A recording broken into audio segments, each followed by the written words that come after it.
Hello and welcome to my Nocturne Jungling tutorial. This is a 5-player pre-made game on Summoner's Rift with a strong team. Our Lux is pretty ridiculous, and Maud, myself, and Akali are all off the back of pentakills in the last week with our respective characters, so I'm pretty confident going in. As explained, this in the guide, you start off with traditional items for a jungler with cloth armor and 5 health potions. Now, all the team here know they've played with me in this role before, so they know what they're doing basically. Maud's going to solo the top lane so that we have dragon control in the bottom with 2 players, and Lux is going to take mid, which means Lux and Maud will be guarding me at the start.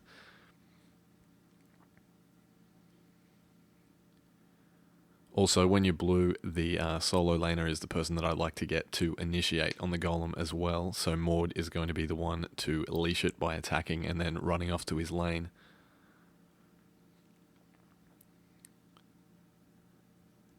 Now take note of where Lux is standing. I actually told him to move a little bit further forward so that he could see clearly the river, because that's where you're going to get an advanced warning of when people are coming for a gank that way. And sometimes you can get the solo laner to stand a bit further north of my position, up that second entry point as well, in case they come around the top.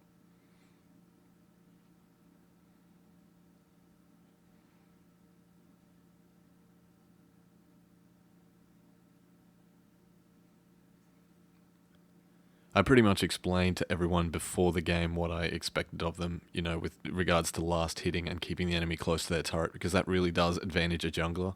You get a lot more distance to pursue your enemies if they're closer to your turret as well. It's hard to chase somebody down if they're not overextended. Maud's actually pretty experienced with that in this role, so you'll get to see him doing that a lot. Golem has spawned, and goes Maud to hit it a couple of times and then run away. Lux is moving to mid lane because we see people on the map, therefore there's no real risk of a gank. Pop a potion as soon as the golem starts hitting you, keep hitting it, and make sure you smite it once it gets to 450 health.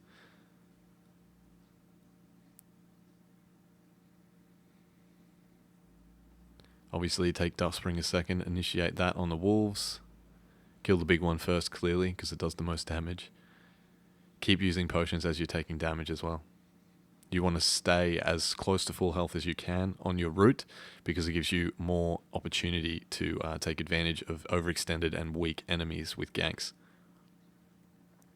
When you're moving around from camp to camp, you can also look around the map as well, just to make sure how your allies are doing. I was looking at the score screen there to see minion kills, because if you notice that your team aren't getting a lot of them, it probably means they're under a lot of pressure in their lane and you might need to assist there earlier rather than later. Wraith Camp gives you level 3, which gives you Unspeakable Horror, so I top myself up with a potion before I face the lizard. Check out the lanes. Top's good. See, Maud's got him right close to the turret and Lux is already at 50% health. You also want to make sure that Smite's back up before you initiate on the lizard, or it will be during the battle, because it's otherwise quite risky to try and fight it.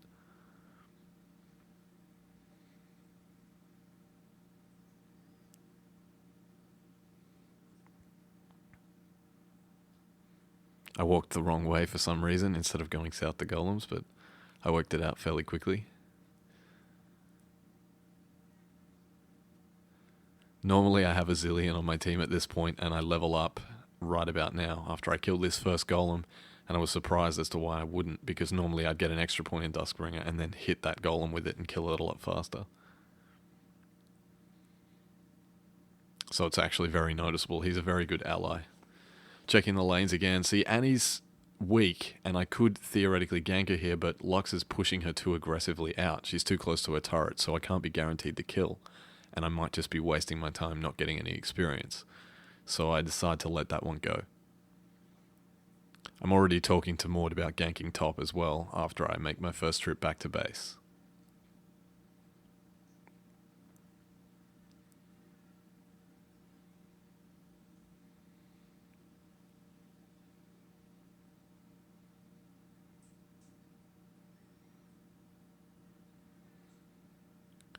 Smite's back up at this point, so you may as well smite the big wraith to make it quicker and give you 5 extra gold as well.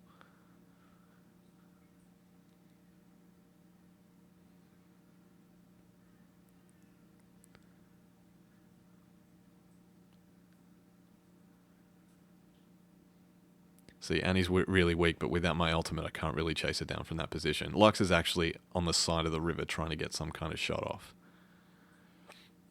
But top's going to be more advantageous. On your first trip back, whether you get Madred's razors or boots and just a longsword is highly dependent upon the game. Based on the way this one's panning out, I don't know where I'm going to need to be, and I want to be there quickly if I can, so I chose to get boots because at this stage the jungling isn't as much of an issue. But if you're not really wanted in lane, then razors are going to be better because you can kill creeps a lot faster with that, obviously. Now, Maud said that the Lux and Garen at top kept hiding in that little brush on the side, so we were waiting for him to get to level 6 and I was just running around. But I clicked too far forward and had to jump in at that stage, lest they run away. I actually mistimed my shield and got silenced and snared, but Maud came along to help.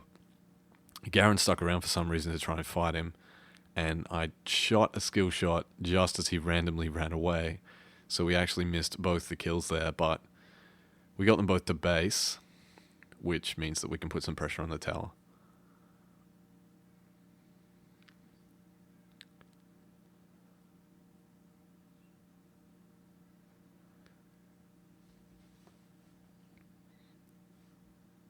At this stage, I'm essentially just farming for Wriggles and level 6.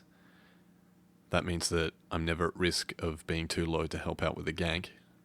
And also in that sort of situation, I could pursue and take a kill.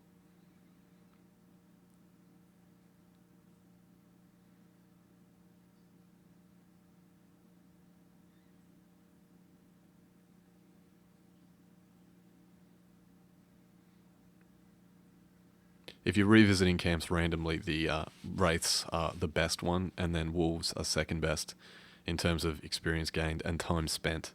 You don't really want to mess around with the small golems if you don't have to.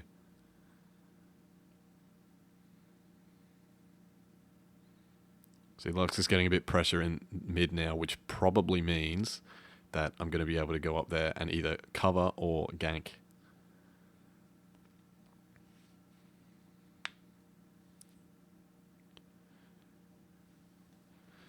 I just achieved level 6, which means that I'm able to pursue Annie if she tries to run away this time. Get myself a potion or 2 as well, because I still don't have my wriggles up. And then make my way mid. Bottom lane's doing good keeping them at the tower, but they're not really being able to effectively harass. Yi was doing some weird stuff and putting Akali off, actually, but they're still farming fairly adequately. See, Lux has put some pressure on Annie when she's tried to finish her off at the tower, which probably means that I'm going to be able to score a kill here. I uncharacteristically initiate with Paranoia there because I feel like she's just about to retreat. And Lux unnecessarily lasers. It wasn't essential. I was probably guaranteed the kill there, but either way, we get Annie, so it's fine.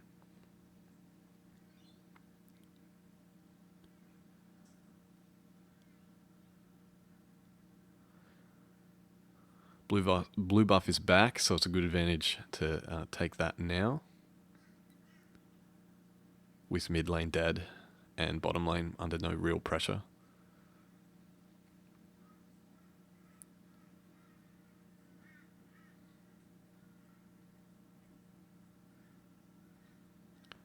Lux had to base at that stage, so I was essentially covering mid lane. I was getting blue golem, but if anybody put pressure on the mid turret, I was going to have to leave it and come back to this lane.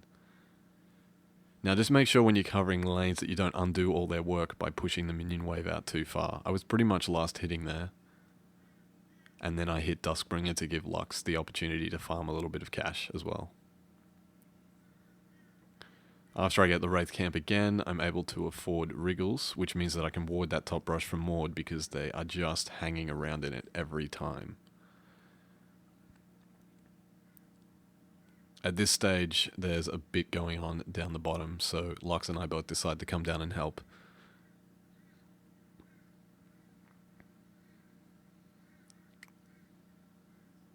Yi didn't block Caitlyn's ultimate, so Akali actually unnecessarily died there, but I managed to land my skill shot, and we pick up a nice double kill.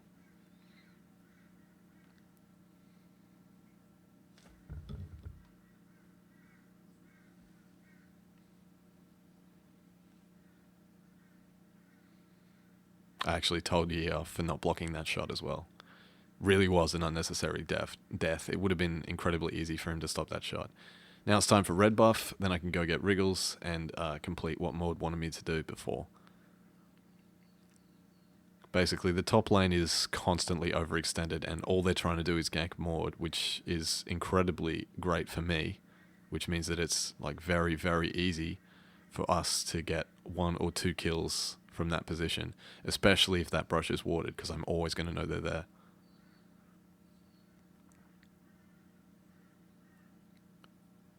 So I've got Wriggles and starting to work on my Merc Treads to get some extra defense against Lux and Annie. And then making my way top.